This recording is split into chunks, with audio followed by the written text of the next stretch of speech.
Qur'on eshitishning sog'liqqa foydasi. Qur'on eshitish salbiy his-tuyg'ulardan, stresslardan xalos etadi.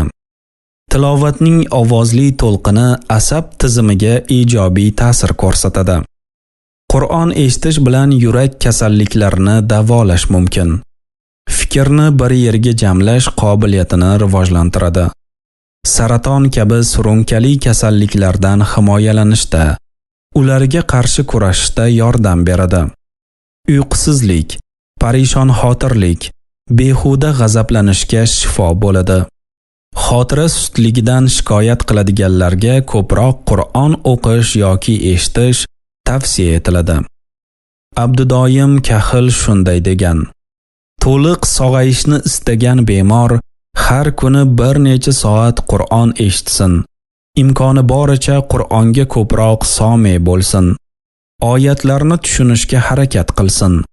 Zero Qur'on mazmunini tushunish ham shifodir. Dr. Ahmad Qozi Amerika Qo'shma Shtatlarida maxsus tajriba o'tkazdi. Avvaliga o'simlikka shovqin suronli musiqa eshittirildi. Bunda salbiy ta'sir kuzatildi. Keyin odamlar tomonidan aytiladigan yomon so'zlar eshittirildi. Bunda ham shunga o'xshash natija qayd etildi. Oxirida o'simlikka Qur'oni Karim tilovati eshittirilganida o'simlik gurkirab o'sa boshladi. Faraz qiling, agar tuppa-tuzuk ishlab turgan kompyuteringizga virus tushsa nima bo'ladi? Birdan yaxshi ishlamay qoladi, tezligi pasayadi. To'g'rimi? Bu virusni faqat maxsus dastur bilan tozalanadi. Shundan keyin kompyuter yana avvalgidek ishlay boshlaydi. Insonni kompyuter deb faraz qilsak, undagi viruslar miyadagi, qalbdagi illatlar ilohiy dastur Qur'oni Karim yordamida tozalanadi. O'zingizni yomon his qilganingizda bir bor Qur'on eshitib ko'ring.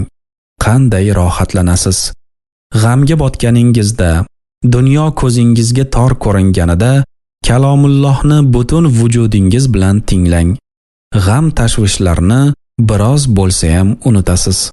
Olimlar aniqlashicha, inson miyasi tug'ilganidan to umrining oxirigacha maxsus dastur bo'yicha ishlaydi. Bor yo'g'i birgina salbiy ta'sir ham uning faoliyatini izdan chiqarishi mumkin. Buni qarangki, Alloh taolo nozil qilgan Qur'on miyadagi ana shu dastur bilan to'liq mos ekan. Arabmi, ajammi, kim bo'lishidan qat'iy nazar, Qur'on o'qigan, eshitgan inson qalbi yayrashi, ruhiy bezovtalikdan qutulishi hikmati shunda bo'lsa ajab emas. Ziyovuddin Rahimning Qur'on qalblar shifosi kitobidan.